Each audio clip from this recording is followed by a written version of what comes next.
craignez Dieu et donnez-lui gloire, car l'heure du jugement est venue. L'heure est venue d'adorer celui qui a fait le ciel, la terre et la mer et les sources d'eau. La Bible nous recommande de garder ses commandements et de suivre l'agneau partout où il va. Ainsi, le petit troupeau est un ministère qui souhaite, à travers l'étude de la parole de Dieu, faire connaître la lumière du monde, Jésus-Christ le juste.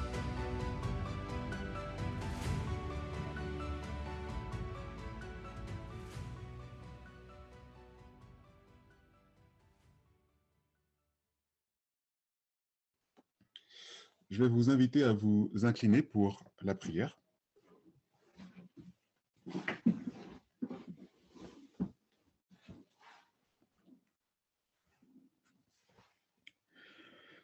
Tendre Père Céleste, nous te sommes reconnaissants pour tes bontés. Merci Seigneur pour la vie et la santé que tu nous accordes. Nous te remercions aussi parce que tu mets à notre disposition ce moment, ce temps, pour que nous puissions étudier parler de ta parole, et notamment concernant ce sujet des dons spirituels.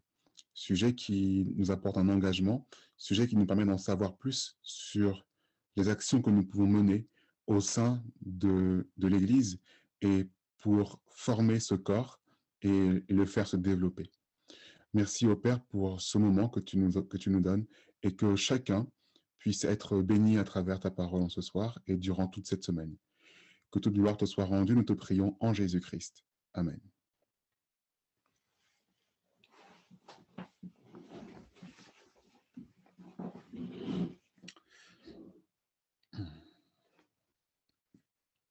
Alors, bonsoir à tous. Alors, ce soir, c'est un petit peu particulier parce que j'ai pas mal de difficultés audio. Donc, on me dit à l'instant que le son sature. Je vais essayer de voir ce que je peux faire. Donc, on me propose de m'éloigner un petit peu. Donc, n'hésite pas à me confirmer, Marlin, si ça s'améliore. Donc, voilà. Ce soir, pour donner suite au message que Marlin a débuté, a entamé, a commencé, avec les dons spirituels. Hier, nous avons vu les dons de service. Et donc, ce soir, je vous propose de prendre les dons qui sont liés cette fois-ci aux dons de proclamation. D'accord? Donc, nous avons énormément de matière à voir. Et donc, je vous propose, je vous suggère, je vous encourage à être encore attentif pendant une bonne heure parce qu'il y a beaucoup de matière à parcourir. Dans les dons de proclamation, nous allons retrouver premièrement un don que vous devez connaître, qui est le don d'apôtre. Ce don d'apôtre est particulier puisqu'il est le premier mentionné dans la liste, justement dans la liste des dons que forme l'Église. Et donc, ce don d'apôtre, je vais en lire la définition, c'est avoir la capacité d'assumer et d'exercer la direction générale de plusieurs églises avec une autorité spirituelle non ordinaire, reconnue spontanément par les églises en question. Et donc, comme pour hier soir, je vous invite également à tenter, tant que faire se peut, à vous identifier et puis à voir est-ce que cela peut aussi vous correspondre. C'est important que nous puissions voir ces moments d'échange, ces moments d'étude sur les dons spirituels comme quelque chose pour notre propre vie. Comment est-ce qu'on peut l'appliquer dans nos vies? Et donc, le don d'apôtre a cette particularité de jouer un rôle qui est totalement essentiel puisqu'il va jusqu'à la formation de l'Église. Voici d'autres éléments qui sont mentionnés en ce qui concerne le don d'apôtre. Donc, les apôtres sont établis dans l'Église et nous pouvons le lire dans 1 Corinthiens au chapitre 12 et le verset 28. Et Dieu a établi dans l'Église, premièrement les apôtres, secondement les prophètes, en troisième lieu les docteurs, ensuite ceux qui opèrent des miracles, puis ceux qui ont les dons de guérir, de secourir et de gouverner. ce verset doit nous rappeler également le texte d'Éphésiens 4 et le verset 11 et 12, qui dit à peu près la même chose, que c'est aussi lui qui a établi les uns apôtres, les autres prophètes, les autres évangélistes, etc., etc. Donc, comme vous pouvez le voir, premièrement, les apôtres. Vous voyez qu'il y a non pas une sorte de hiérarchie ici, mais un rôle premier qui permet l'établissement de l'Église et son développement.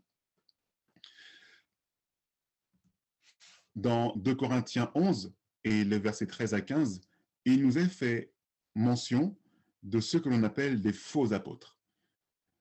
Car de tels hommes sont de faux apôtres, des ouvriers trompeurs qui se déguisent en apôtres du Christ. Il n'est donc pas surprenant que ces ministres se déguisent aussi en ministres de justice, mais leur fin sera selon leurs œuvres, parce qu'on juge un apôtre, tout comme les prophètes, selon les œuvres qu'ils font. Ainsi, on reconnaît également un faux apôtre dans le message qu'il y a à l'église d'Éphèse. D'accord ? Il s'agit de la première église mentionnée dans la liste des 7 églises, 7 églises d'Apocalypse. Et il est dit dans Apocalypse 2 et les versets 2 et ensuite les versets 4 à 5, « Je connais tes œuvres et ton travail et ta patience, et je sais que tu ne peux souffrir les méchants, et tu as éprouvé ceux qui se disent apôtres et ne le sont point, et tu les as trouvés menteurs. » Verset 4, « Mais j'ai contre toi que tu as abandonné ta première charité. Souviens-toi donc d'où tu es déchu, repens-toi et fais tes premières œuvres. » Dans une autre version, il est dit que l'apôtre perd son premier amour. Et le rôle d'apôtre est intimement lié également à l'amour. C'est quelque chose qui ne peut pas c'est quelque chose qui ne peut pas être séparé l'un de l'autre. Un apôtre, ce n'est pas quelqu'un qui est froid, distant, en haut d'une certaine hiérarchie. Non, c'est quelqu'un qui a de l'amour. Et il pratique ses premières œuvres. D'accord ? Nous avons déjà eu l'occasion d'étudier ce chapitre-là dans d'autres occasions. Ainsi, on voit également qu'un apôtre, c'est quelqu'un qui est appelé par Dieu. Galates 1 et le verset 1. Paul, apôtre, non de la part des hommes, ni par un homme, mais par Jésus-Christ et Dieu le Père, qui l'a ressuscité des morts. Donc on peut voir qu'un apôtre, ce n'est pas quelqu'un qui va s'engager de lui-même, selon sa propre volonté, pour établir des églises et pour faire agrandir le corps du Christ. C'est quelqu'un qui a reçu un appel de la part de Dieu. Et ça, c'est important de pouvoir le garder en mémoire.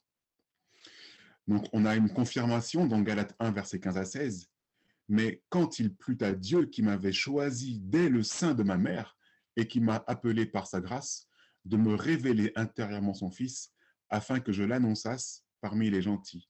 Aussitôt, je ne consultais ni la chair, ni le sang. » Donc là, on voit que Paul, tandis qu'il rappelle son expérience, eh bien, il mentionne que Dieu l'a choisi depuis le sein de sa mère. Là encore, c'est important que nous puissions bien comprendre tout cela.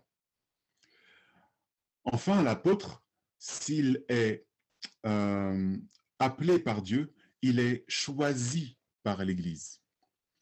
Si je ne suis pas apôtre pour les autres, je le suis au moins pour vous, car vous êtes le sceau de mon apostolat dans le Seigneur. C'est là ma défense contre ceux qui m'accusent.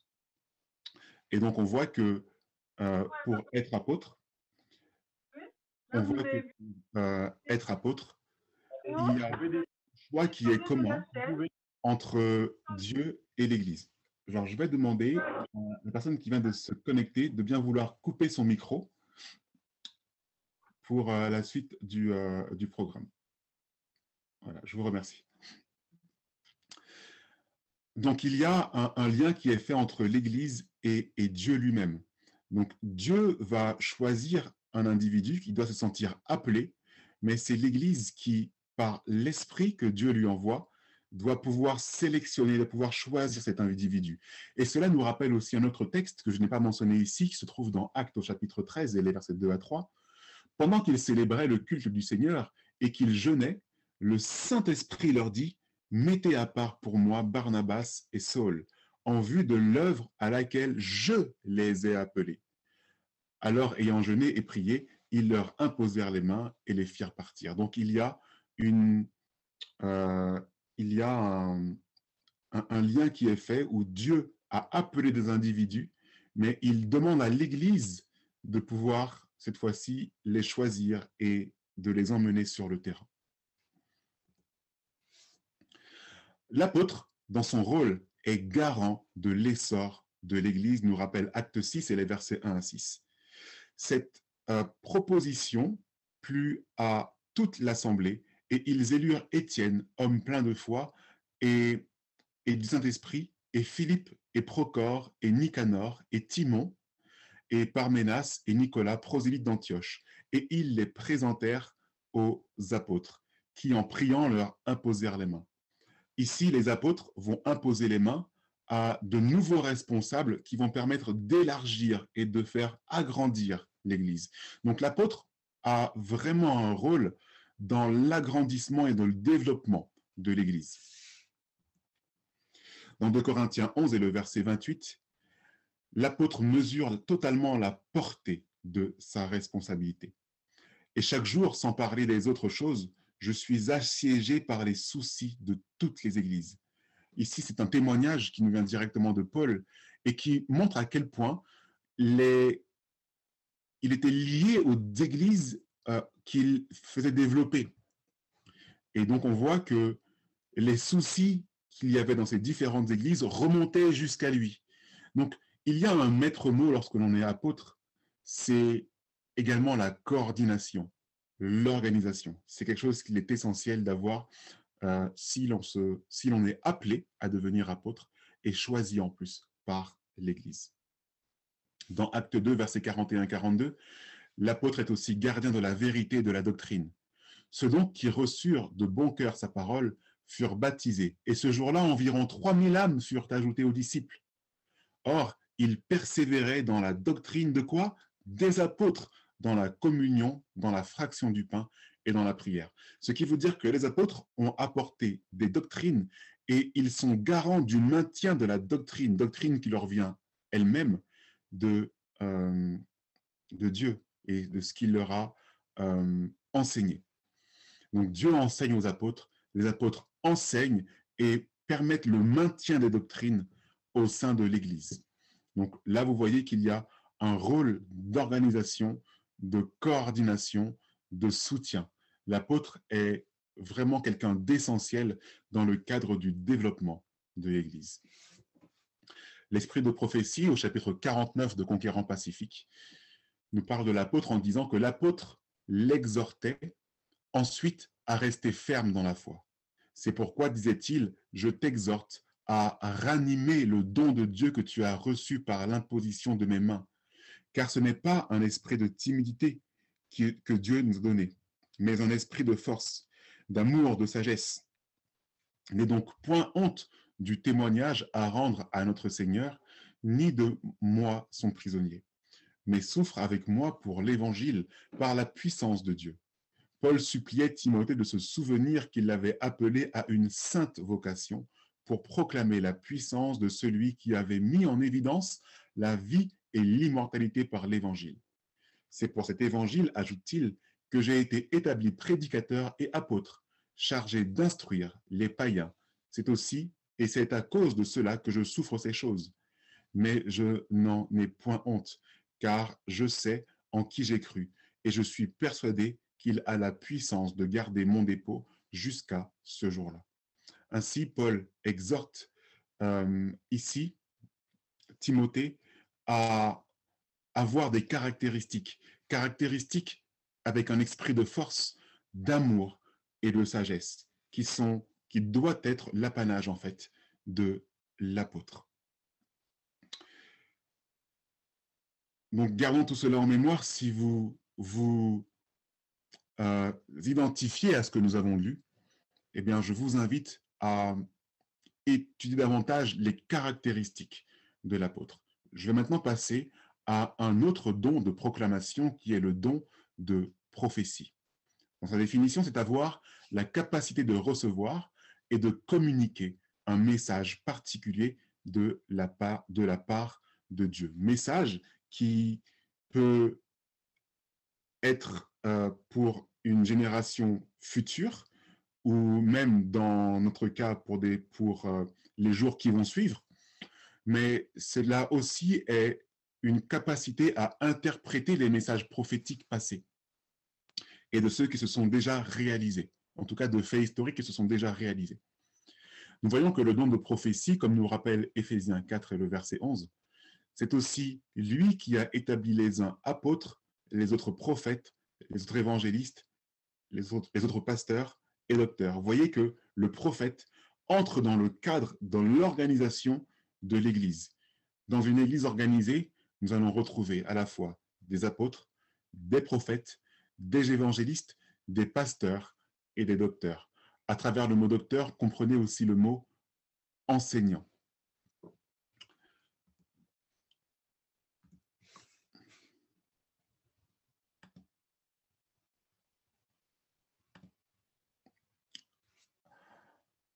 Le don de prophétie est un don qui est accordé à tous, nous rappelle Acte 2 et le verset 17. Il arrivera dans les derniers jours, dit Dieu, que je répandrai de mon esprit sur toute chair. Vos fils, vos filles prophétiseront, vos jeunes gens auront des visions, et vos vieillards auront des songes. Et certes, dans ces jours-là, je répondrai de mon esprit sur mes serviteurs et mes servantes, et ils prophétiseront. Qui donc a la capacité de prophétiser?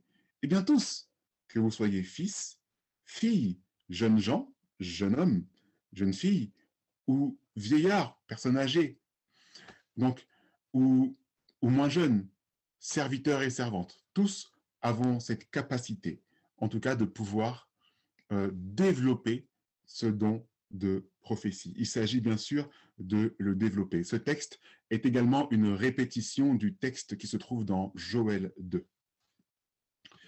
Dans Acte 11 et les versets 27 à 28, le prophète ou celui qui a le don de prophétie peut annoncer les événements. En ce temps-là, des prophètes descendirent de Jérusalem à Antioche, et l'un d'eux, nommé Agabus, se leva et annonça par l'Esprit qu'il y aurait une grande famine par toute la terre, ce qui arriva en effet sous Claude César.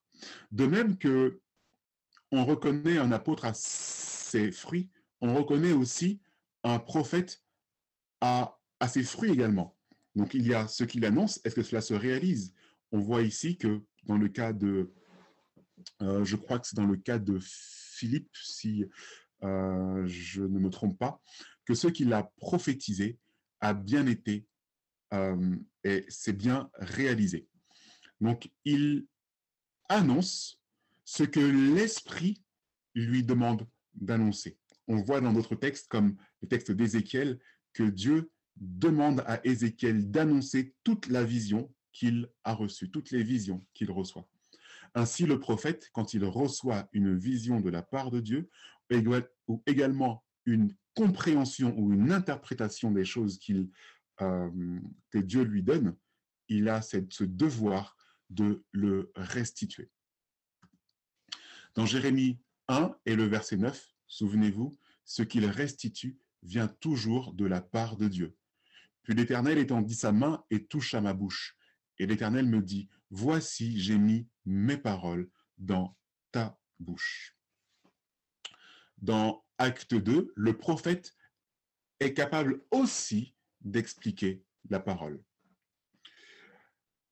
Dans ce Jésus livré par la volonté, déterminé et selon sa prescience de Dieu, vous l'avez pris et l'ayant attaché à la croix par les mains des iniques, vous l'avez fait mourir, mais Dieu l'a ressuscité, ayant rompu les liens de la mort, parce qu'il n'était pas possible qu'il fût retenu par elle. Ici, il s'agit du discours de Pierre. Et ici, on voit que Pierre est capable d'expliquer la parole à travers des faits prophétiques. Donc, il interprète des faits prophétiques qui se sont réalisés. Donc, le prophète, ce n'est pas uniquement quelqu'un qui annonce un futur, il est capable d'interpréter et d'expliquer des choses qui se sont également déroulées. Et ici, l'apôtre Pierre réalise cela à travers son discours qui se trouve dans Actes au chapitre 2. Et nous étudions, si nous étudions justement les autres discours de Pierre, nous voyons qu'il est aussi capable d'édifier, d'exhorter et de consoler. Donc le prophète, vous voyez, n'a pas uniquement un lien en rapport avec les temps, mais il est capable aussi d'expliquer, d'édifier, d'exhorter et de consoler. Comment reconnaître un prophète, nous rappelle Ésaïe 8, le verset 20, à la loi et au témoignage. Et si le peuple ne parle pas ainsi, point d'aurore pour lui. Ainsi, le prophète, dans ce qu'il témoigne, dans ce qu'il dit, nous devons pouvoir le reconnaître à travers la loi et à travers le témoignage. Poser la loi et le témoignage d'un côté de la balance et posons aussi ce que le prophète annonce et mesurons cela. Jésus nous donne également une astuce pour reconnaître le vrai prophète du faux. Dans Matthieu 7 et le verset 15 à 16, il nous dit que « Gardez-vous des faux prophètes qui viennent à vous en habits de brebis, mais qui, au-dedans, sont des loups ravissants. Vous les reconnaîtrez à leurs fruits. Cueille-t-on des raisins sur des épines ou des figues ou des chardons ?» Donc à leurs fruits, bien sûr, est-ce que ce qu'ils ont annoncé se réalise? Mais ce n'est pas tout. Madame White, par exemple, nous rappelle que le test le plus important du vrai prophète se trouve peut-être dans sa vie, son œuvre et l'influence de ses enseignements. Le Christ énonça ce test en Matthieu 7 et le verset 15 à 16. Vous les reconnaîtrez à leurs fruits. Donc, effectivement, il y a ce qu'il annonce, se réalise-t-il, mais il y a aussi, à travers l'interprétation des textes, est-ce qu'il est en mesure de vivre ce qu'il annonce? Un prophète ne peut pas être un prophète si il vous dit « faites ce que je dis et pas ce que je fais ». Nous rappelle Conseil à l'Église à la page 21 et le paragraphe 4. Dans 1 Corinthiens 13 et le verset 1 à 2, rappelons que la fonction de prophète est une fonction qui est portée par l'amour des âmes. Quand je parlerai les langues des hommes et des anges, si je n'ai pas la charité, je suis un airain qui résonne ou une cymbale qui retentit. Et quand j'aurai le don de prophétie, la science et de tous les mystères et de toute la connaissance, quand j'aurai même toute la foi jusqu'à transporter des montagnes, si je n'ai pas la charité, je ne suis rien. On a aussi l'exemple d'Ézéchiel qui, voyant ses prophéties se réaliser sur les méchants, notamment dans Ézéchiel au chapitre 9, il disait également à Dieu, « Mais ah Seigneur éternel, veux-tu anéantir le reste d'Israël ?» Malgré le sort des méchants, il avait l'amour des âmes. Et c'est ce qu'un prophète devrait avoir. Il devrait être porté par l'amour des âmes. On nous rappelle cela encore dans Principe de foi chrétienne à la page 156, paragraphe 1.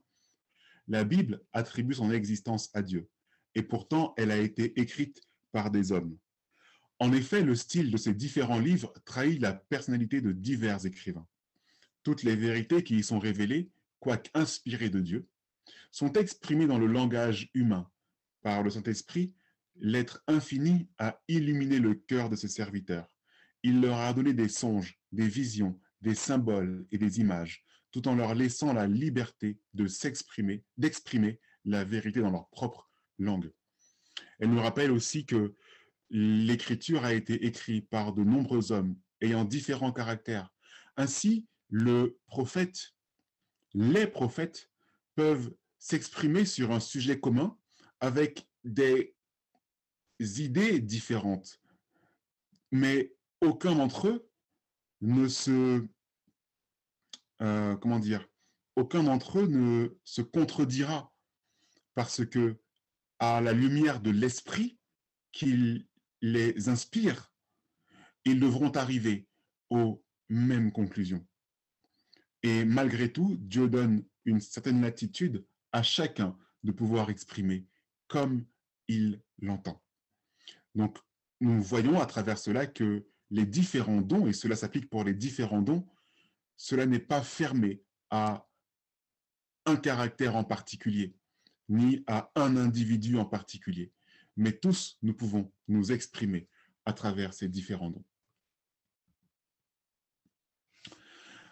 Rédigés à des époques différentes par des hommes de conditions sociales et de formation et de spirituelles fort diverses, nous rappelle le principe de foi chrétienne à la page 156 et le paragraphe 3. Et nous voyons que ceux qui vont venir étudier la Bible, les esprits réfléchis et respectueux, verront que ces différents prophètes vont se compléter. Je passe au don d'exhortation. Parce que oui, parmi les dons de proclamation, il y a la capacité de pouvoir prodiguer un encouragement. Le don d'exhortation, c'est avoir la capacité de dispenser des paroles de réconfort, de consolation, d'encouragement, d'exhortation et de conseiller des membres du corps de manière qu'ils se sentent aidés, soutenus, repris et qu'il leur soit donné la possibilité de résoudre leurs problèmes ou souffrances. Dans 1 Thessaloniciens 5 et le verset 11, l'exhortation est un don commun, ce qui veut dire que c'est un don que nous pouvons tous avoir. C'est pourquoi exhortez-vous les uns les autres et édifiez-vous les uns les autres comme vous le faites aussi. Comment pouvons-nous nous édifier les uns les autres si il faut que chacun ait cette capacité de pouvoir encourager. Ainsi, l'exhortation est un don commun et que chacun peut avoir et peut développer. C'est un don qui nécessite également de l'amour et de la patience, nous rappelle 1 Thessaloniciens 2 et les versets 11 à 13.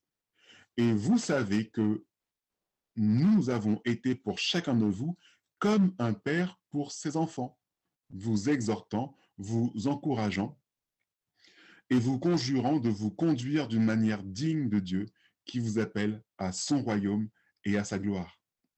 Avez-vous cette capacité de pouvoir conseiller autrui, encourager autrui comme un père pour ses enfants, ou bien même comme une mère pour ses enfants?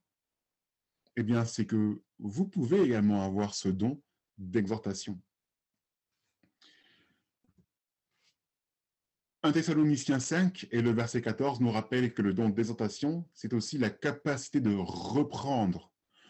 Nous vous en prions aussi, frères, reprenez ceux qui sont déréglés, consolez ceux qui ont le cœur abattu, supportez les faibles et soyez patients envers tous. Donc, il ne faut pas avoir, j'ai envie de dire, sa langue dans sa poche, tout en restant amour, tout en restant patient et tout en ayant de la douceur. Donc ici, on nous le rappelle qu'il nous faut enseigner avec douceur tous ceux qui sont des adversaires de la vérité. Derrière le mot adversaire dans la vérité, ce ne sont pas forcément des gens qui vont systématiquement rejeter les choses, mais qui font peut-être preuve d'une certaine écoute et qu'il nous faut, à travers nos paroles, trouver le chemin de leur cœur, redressant avec douceur les adversaires, attendant que Dieu leur donne la repentance et leur fasse connaître la vérité. Bien sûr, il y aura aussi des gens qui seront très compliqués et qui vont mettre aussi des bâtons dans les roues de la vérité. Mais quoi qu'il en soit, nous devons être amour et redresser avec douceur. L'exhortation, mes amis, mène aussi à l'espérance, nous rappelle Romains 15 et le verset 4. Il y a un but derrière cela. Or, tout ce qui a été écrit autrefois a été écrit pour notre instruction, afin que par la patience, encore une fois, et la consolation que donnent les Écritures, nous possédions l'espérance. Derrière la consolation que donne l'Écriture, il y a l'espérance, et cela est la finalité de toute exhortation. C'est la capacité de pouvoir faire remonter un individu, remonter un frère et une sœur des difficultés dans lesquelles elle est ou ils sont. Ainsi, nous avons aussi un exemple à travers Barnabas qui est appelé ni plus ni moins que le Fils de la consolation. Vous trouverez en tout cas à travers son histoire, dans le livre des Actes, un exemple de don de consolation. Il est appelé le Fils de la consolation dans Acte 4, le verset 36. On voit comment il aide les nécessiteux et on voit à quel point il encourage les nouveaux convertis dans Acte 11 et les versets 32 à 34. Donc, Barnabas, un exemple pour le don de consolation. Dans Conquérant Pacifique, au chapitre 17, intitulé « Messager de l'Évangile ». Après la lecture de la loi et des prophètes, les chefs de la synagogue leur envoyèrent dire « Hommes, frères, si vous avez quelques exhortations à adresser au peuple, parlez. » Étant ainsi invité à parler, Paul se leva et ayant fait signe de la main, il dit « Hommes israélites, et vous qui craignez Dieu, écoutez. » Un magnifique discours s'ensuivit alors où Paul rappela l'histoire du peuple hébreu, la manière dont le Seigneur l'avait délivré de la servitude égyptienne, la promesse qu'il lui avait faite d'un sauveur descendant de David. Et il déclara hardiment, c'est de la postérité de David que Dieu, selon sa promesse, a suscité à Israël un sauveur qui est Jésus. Avant sa venue, Jean avait prêché le baptême de repentance à tout le peuple d'Israël. Et lorsque Jean achevait sa course, il disait « Je ne suis pas celui que vous pensez, mais voici, après moi vient celui des pieds duquel je ne suis pas digne de délier les souliers. » Et il prêchait ainsi avec puissance Jésus, le Sauveur des hommes, le Messie de la prophétie. Ainsi, celui qui développe le don d'exhortation est aussi capable de prédication, et des prédications qui vont pouvoir encourager et qui vont ramener, comme nous l'avons vu, de l'espérance pour l'Église. Vous voyez à quel point le don d'exhortation est aussi quelque chose d'essentiel dans la continuité et dans le développement du corps de Christ. Poursuivons maintenant avec le don d'évangéliste. Le don d'évangéliste, c'est avoir la capacité de partager la bonne nouvelle du salut en Jésus-Christ avec des non-croyants, de manière à ce que ces hommes et femmes deviennent des disciples de Christ et des membres responsables de son Église. Donc, à la différence ici avec tout ce que nous avons pu voir jusqu'à maintenant, et notamment avec le don d'exhortation, l'évangéliste est capable d'amener des non-croyants à la croyance, des non-convertis à la conversion, des personnes qui ne croient pas à Christ, de pouvoir les amener à Christ. Dans Matthieu 24, le verset 14, on voit que l'évangéliste, c'est quelqu'un qui est capable qui a une portée universelle. Donc, vous allez mieux comprendre à travers la lecture que nous allons voir. Et cet évangile du royaume sera prêché par toute la terre pour servir de témoignage à toutes les nations, et alors la fin arrivera. Si nous nous disons évangélistes et que nous ne sommes pas prêts à nous exposer également au monde, peut-être que nous devrions revoir quel don nous sommes prêts à faire. Puisqu'un évangéliste est quelqu'un qui est capable de prêcher à toute la terre et à toutes les nations. Peut-être aussi est-il dans la capacité d'avoir le don des langues également. Voilà, donc un évangéliste, souvenez-vous, a une portée universelle. Pour un évangéliste, Christ est le thème central. Dans Acte 17, il nous est dit au verset 2, « Et Paul, selon sa coutume, entra vers eux, et pendant 3 jours de sabbat, les entretint des Écritures, démontrant et faisant voir ce qu'il avait fallu que le Christ souffrit, et qu'il ressuscita des morts, et disant, ce Christ, c'est Jésus que je vous annonce. » Ainsi, un évangéliste, son thème principal sera Christ. On dit qu'il est christocentrique. Le don de prophétie, c'est aussi un don qui est, le don d'évangéliste, c'est aussi un don qui est pratiquer en permanence. Si vous êtes évangéliste un jour, vous êtes aussi évangéliste toujours. Nous rappelle Acte 5 et le verset 42. Après qu'il ait souffert la prison et ayant été battu de verge, les disciples de Christ, eh bien, il est dit qu'ils ne cessaient tous les jours d'enseigner et d'annoncer Jésus-Christ dans le temple et de maison en maison. Lorsque l'on est évangéliste, on pratique tous les jours, en tout cas toutes les occasions que nous pouvons avoir pour pouvoir le pratiquer, nous le pratiquons. Un évangéliste, vous l'avez compris aussi, fait accroître le corps du Christ à travers les conversions qu'il amène, puisqu'il amène des non-croyants vers la croyance. Il amène des non-croyants à Christ. Acte 8, le verset 12. Mais quand ils eurent cru à Philippe, qui leur annonça la bonne nouvelle de ce qui concerne le royaume de Dieu et le nom de Jésus-Christ, encore une fois, c'est Christ central, le sujet central, alors ils furent baptisés, tant les hommes que les femmes. Et à travers cela, ils augmentent les membres du corps du Christ. Et mes amis, il nous rappelle dans Marc 16 et le verset 15 que chaque membre peut évangéliser. Et il leur dit, allez par tout le monde et prêchez l'évangile à toute créature. Ce texte est un écho de Matthieu 28 et le verset 19 que nous connaissons et qui nous rappelle, allez donc et instruisez toutes les nations en les baptisant au nom du Père, du Fils et du Saint-Esprit. Ainsi, les disciples du Christ font d'autres disciples du Christ. C'est une chose que chaque membre peut faire.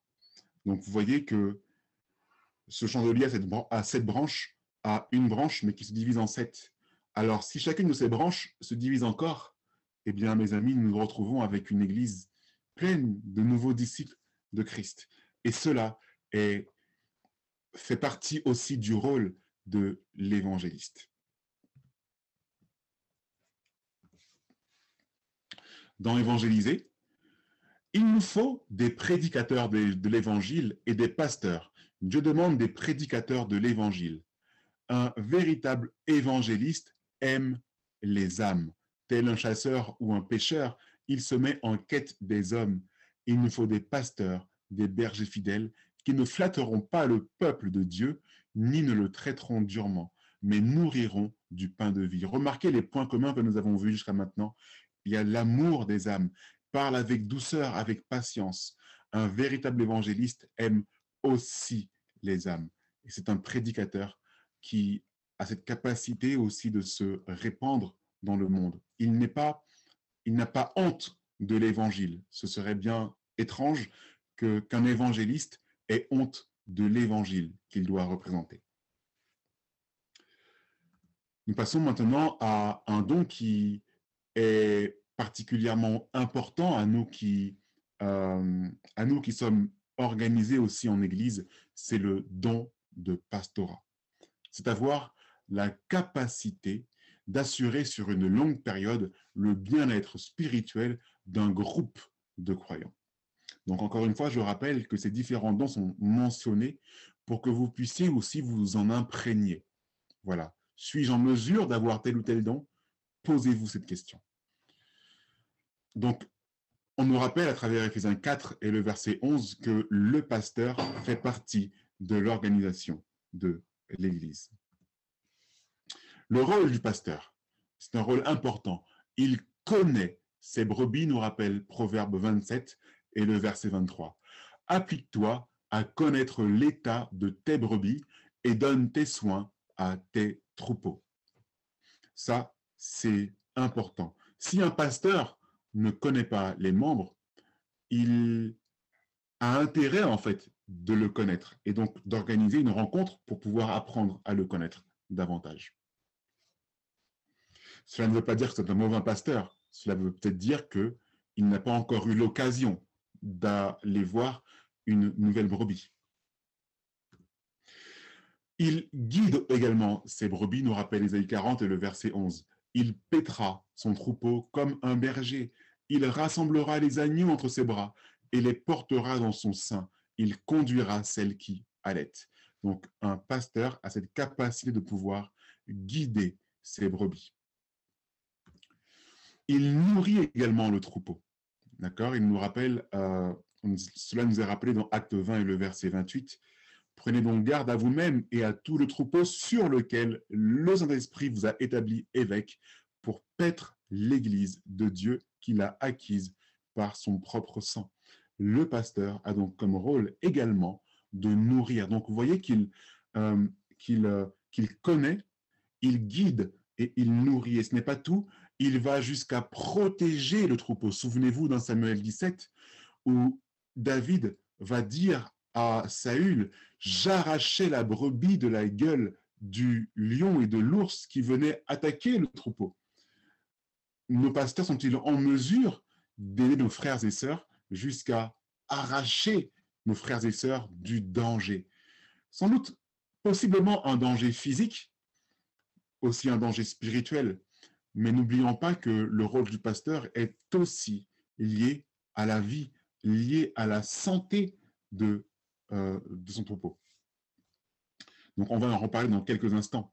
Et le pasteur fortifie, guérit et ramène les âmes perdues. Dans Ézéchiel 4 et le verset 4 à 5, il nous est dit, vous n'avez pas fortifié les faibles, vous n'avez pas guéri les malades, vous n'avez point mandé les blessés, vous n'avez pas ramené les égarés et vous n'avez pas cherché les perdus, mais vous les avez dominés avec dureté et rigueur. Faute de pasteurs, elles se sont dispersées. Le pasteur est donc capable de fortifier, de guérir et de chercher les âmes perdues. Et remarquez le point commun qu'il y a avec tous les dons que nous avons vus jusqu'à maintenant. Pas de dureté et de rigueur, mais de la douceur et de la patience, constamment. Et cela va encore plus loin. Le pasteur donne sa vie pour ses brebis. Je suis le bon berger et le bon berger donne sa vie pour ses brebis. Le mot pasteur signifie également berger. D'accord? On peut parler également de paître.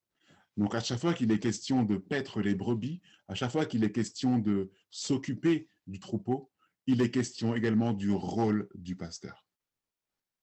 Et donc, tout à l'heure, je parlais de guérison, je parlais également de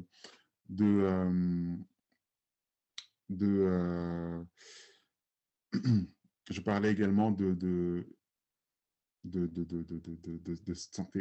santé, voilà. Alors, je crois que j'ai peut-être passé ce texte. Bon, ce n'est pas grave, c'est un autre texte. Mais ici, dans Évangéliser, on nous rappelle l'un des rôles du pasteur. L'enseignement par la Bible, une méthode efficace.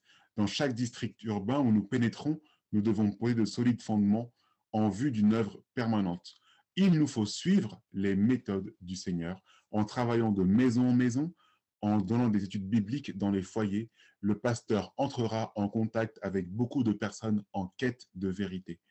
En ouvrant les Écritures, en priant, en vivant et en vivant sa foi, il leur enseignera la voie du Seigneur. Nous rappelle Testimonies for the Church. Donc ici, on voit que le pasteur, ce n'est pas uniquement l'apanage d'une église entre quatre murs, c'est aussi la capacité d'aller dans les églises de maison, nous rappelle Madame White, de maison en maison, mais aussi dans les églises, bien entendu. Tous ces dons sont liés les uns aux autres et nous voyons également qu'une connaissance biblique est essentielle pour tous les dons que nous avons listés, que ce soit l'apôtre, l'évangéliste ou celui qui exhorte, et ainsi que le pasteur. Et nous en arrivons justement à cette capacité de pouvoir enseigner les connaissances que nous avons sur la Bible. Et c'est ce qu'on appelle le don d'enseignement.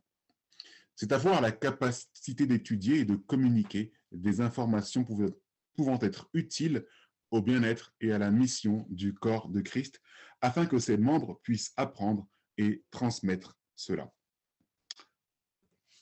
Dans Jacques 3 et le verset 1, nous sommes tous invités à l'enseignement. Mes frères, qu'il n'y en ait pas parmi vous beaucoup qui enseignent, car nous encourons un jugement plus sévère. Alors, tromper dans l'interprétation de ce texte. Donc, mon frère, mes frères, qu'il n'y en ait pas parmi vous beaucoup qui enseignent, car nous encourons un jugement plus sévère. Donc, L'enseignement, donc il faudrait que je puisse corriger ce texte, ce que j'ai indiqué en tout cas là-haut. L'enseignement est quelque chose qui est réservé aux personnes, mes amis, qui connaissent la Bible et qui sont instruits par l'Esprit de Dieu. Il est important que si vous vous sentez enseigné, si vous vous sentez instruit par Dieu, oui, à ce moment-là, vous pouvez faire développer votre don d'enseignement. Mais tous ne devraient pas être enseignants, premièrement parce qu'il y aurait multiplicité de compréhension, donc cela nous amènerait également à de la confusion. Donc faisons attention à cela.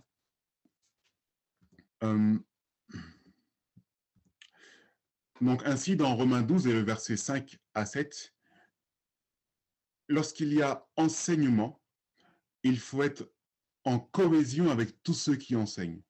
Cela veut dire qu'il nous faut pouvoir nous harmoniser dans la compréhension des textes afin que l'enseignement soit d'un corps pour unifier aussi le corps.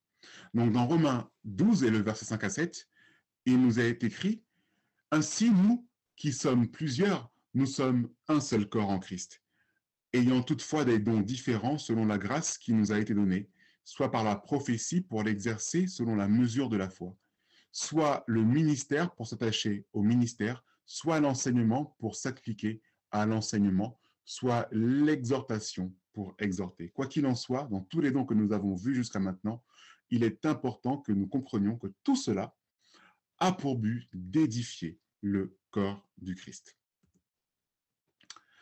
Et à travers l'enseignement, il y a une base. Et à la base de l'instruction, c'est l'écriture. 1 Timothée 3, le verset 16, nous rappelle que toute écriture est divinement inspirée et utile pour enseigner, pour convaincre, pour corriger et pour former à la justice, afin que l'homme de Dieu soit accompli et propre à toute bonne œuvre.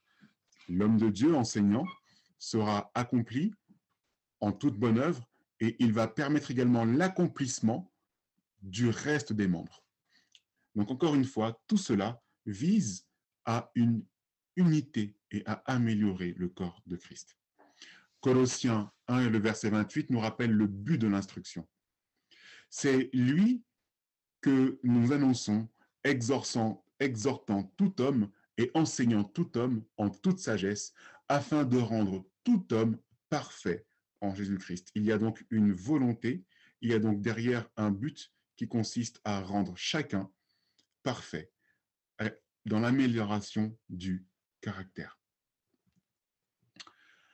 Et on voit également dans Matthieu 28 et le verset 19 à 20, allez donc et instruisez toutes les nations, les baptisant au nom du Père, du Fils et du Saint-Esprit, et leur apprenant à garder tout ce que je vous ai commandé. Et voici, je suis avec vous tous les jours jusqu'à la fin du monde. Donc l'enseignement suit aussi la ligne, on veut dire, historique et prophétique. Et donc cet enseignement doit perdurer, doit continuer dans le temps. Enseigner un jour, il faut aussi continuer tous les jours. Et nous devons faire cela dans le but de l'instruction. Il s'agit d'apprendre à chacun à garder l'instruction. Donc, tout comme pour les apôtres, qui permettaient à l'Église de conserver ce que les apôtres avaient appris, de même, celui qui enseigne est capable de faire en sorte que celui qui apprend, eh bien, conserve son enseignement. Et cela dans le temps. Alors, dans le livre de Conseil à l'Église, Madame White nous rappelle, dans Conseil à l'Église, page 70 et au paragraphe 1, que l'enseignement va contribuer à la prospérité de l'homme. Donc, je vais aller un peu plus loin. Il va contribuer aussi, d'ailleurs, à nous préparer. Il va contribuer à la prospérité et la sauvegarde de la famille. Et puis surtout, l'enseignement. L'enseignement de quoi? De la Bible, d'accord? L'enseignement de la Bible eh bien, donne au monde des êtres d'une intelligence plus puissante et plus fertile, nous rappelle Madame White dans Conseil à l'Église. Je passe maintenant au don de science et de connaissance. Donc ici, on décorrèle, c'est-à-dire de l'enseignement. C'est des personnes qui sont capables d'apprendre et d'accumuler de la connaissance. Mais vous allez voir que généralement, ces sciences et ces connaissances, à un moment, il faut pouvoir les enseigner. Donc c'est très lié au don qui précède, que nous avons vu à l'instant. Donc le don de science et de connaissance, c'est pouvoir découvrir, accumuler, clarifier, analyser des informations, des idées qui sont utiles pour le bien-être de l'Église et pour sa croissance. Et il peut y avoir aussi une révélation surnaturelle de Dieu. À travers ce séminaire que nous faisons aujourd'hui, où nous développons un sujet en particulier, eh bien, nous faisons aussi appel à ce don de science et de connaissance. Voilà. Donc, c'est un exemple de ce don que nous pouvons voir ce soir et durant tous les soirs. Ici, je ne dis pas avoir le don de science et de connaissance, mais en tout cas, il est pratiqué, au moins ponctuellement ce soir et durant les prochains soirs de cette semaine. Dans Osée 4 et le verset 6, c'est un texte que nous connaissons bien. « Mon peuple est détruit faute de connaissance ». Ce qui veut dire à l'inverse que le peuple se construit quand il y a la connaissance. D'accord ? On voit également dans Hébreux 10 et le verset 26 ce qui se passe quand il y a le rejet de la connaissance. Hébreux 10 et le verset 26, « Car si nous péchons volontairement, après avoir reçu la connaissance de la vérité, il ne reste plus de sacrifice pour les péchés. » Eh bien, ce qui veut dire que nous péchons contre cet esprit. Et cela veut aussi dire que nous risquons la vie éternelle dès lors que l'on rejette la connaissance que Dieu nous donne. Ce qui implique que cette connaissance soit appliquée dans la vie de celui qui l'apprend et dans celui qui le développe. Ce qui implique que, à nous qui entendons ce séminaire, que nous puissions développer aussi ces connaissances que nous apprenons ce soir. 1 Corinthiens 13 et le verset 2. La connaissance, oui, mais dans l'amour. Et quand même, j'aurai le don de prophétie et que je connaîtrai tous les mystères et toute la science, et quand même, j'aurai toute la foi jusqu'à transporter les montagnes. Si je n'ai point la charité, je ne suis rien. La connaissance, oui, mais dans l'amour. Une connaissance qui est enflée d'orgueil, mes amis, ne mène nulle part. Et la connaissance porte également du fruit, de telle sorte que vous vous conduisez d'une manière digne du Seigneur pour lui plaire en toutes choses, portant des fruits en toutes sortes de bonnes œuvres et croissant dans la connaissance de Dieu. Je vais terminer avec le dernier don qui est, pour conclure, le don missionnaire. D'accord, le don de missionnaire. C'est avoir la capacité d'exercer un ministère, quels que soient les dons reçus dans une culture qui n'est pas la leur. Ce mot ou don n'existe pas explicitement dans la Bible, mais on en trouve au moins sa fonction. Il n'y a pas le mot missionnaire qui apparaît dans la Bible, mais sa fonction, à travers l'expérience de différents personnages. Donc, le missionnaire a une action locale, mais aussi internationale. D'accord ? Cela peut être aussi au niveau national, au niveau du pays, mais cela peut se faire aussi à l'étranger. Dans Romains 1 et le verset 14 et 15, « Je me dois aux Grecs et aux barbares, aux savants et aux ignorants. Ainsi, autant qu'il dépend de moi, je suis prêt à vous annoncer aussi l'Évangile à vous qui êtes à Rome. » Donc Paul était prêt à aller voir les Grecs, prêt à aller voir les barbares, mais prêt également à aller voir ceux qui avaient une culture un peu différente, qui sont les savants et les ignorants. D'accord ? Donc, on voit que être missionnaire, c'est avoir la capacité de s'adapter à la culture dans laquelle on est envoyé. Le missionnaire est envoyé en mission. Et on voit, donc c'est là que je retrouve ce texte, on voit à travers Conseil à l'Église, Madame White nous dit que le ministère, qu'il ne doit pas y avoir de séparation entre le ministère et le travail médical. Le médecin devrait travailler sur un pied d'égalité avec le pasteur et autant de ferveur et d'application pour le salut de l'âme que pour la restauration du corps. Un ministre de l'Évangile, qui est également un médecin missionnaire, qui peut guérir des maladies physiques, est beaucoup plus efficace qu'un travailleur qui ne peut pas faire cela. Son œuvre de ministre de l'Évangile est beaucoup plus complète. Donc ici, on voit à travers l'œuvre du missionnaire qu'il peut compléter sa connaissance de la Bible et la connaissance de Jésus-Christ qu'il a avec des connaissances sur le domaine de la santé. Madame White dit que c'est un moyen de compléter son œuvre. Son œuvre est plus complète. Donc, ce sont des caractéristiques que l'on doit pouvoir retrouver aussi dans tous les dons qu'on a listés. Donc, dans le don de proclamation, l'objectif global de tous les dons de proclamation que nous avons vus jusqu'à maintenant, c'est nous pouvons le résumer à travers le texte d'Éphésiens 4, l'objectif global des dons de proclamation.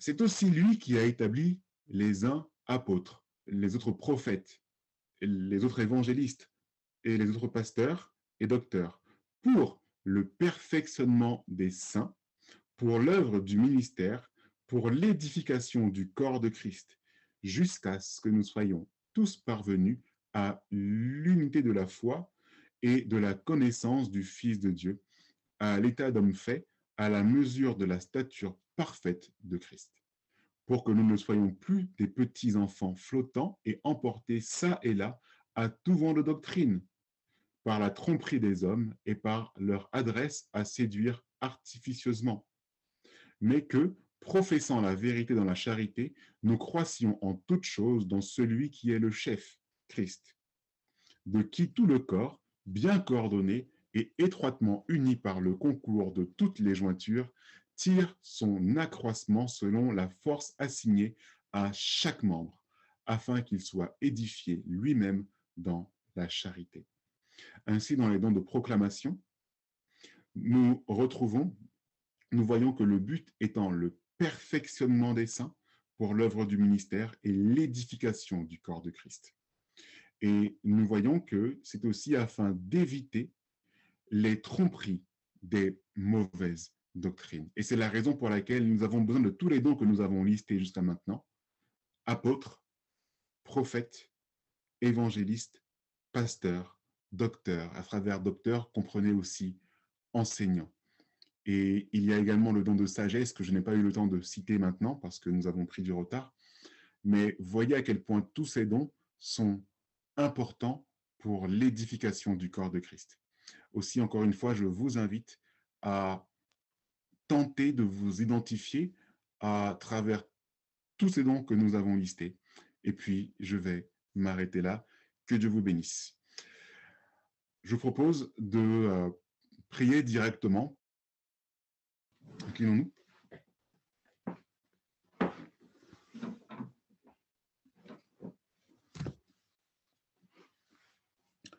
Tendre Père Céleste, nous te sommes reconnaissants pour tes bontés. Merci parce que tu nous permets de prendre conscience que il est essentiel que nous puissions nous engager dans le corps du Christ. Chaque membre a une fonction et développe également un don. Suscite, Seigneur, en nous le don que tu nous révèles et que tu veux nous donner. Tu nous connais mieux que nous-mêmes et tu sais mieux que nous-mêmes ce qui serait mieux pour le corps de l'Église aujourd'hui. Et que nous puissions justement prendre conscience que tout cela est bon, parce que c'est comme ça que tu as prévu que ton Église puisse fonctionner. Seigneur, malgré les difficultés de ce soir avec la technique, je pense que chacun a pu comprendre eh bien, l'urgence peut comprendre également l'importance de pratiquer les dons que tu nous accordes. Merci au Père de nous révéler cela et merci au Père de nous aider à le pratiquer surtout. L'essentiel, c'est de ne pas perdre ces dons et de les mettre de côté, mais de pouvoir les développer et de les pratiquer. Que toute gloire te soit rendue, Seigneur, à travers justement les dons que nous pratiquerons dans ton Église ou ailleurs sur le terrain avec des personnes peut-être non croyantes ou d'autres croyants. Et au nom de Jésus-Christ, nous te prions. Amen.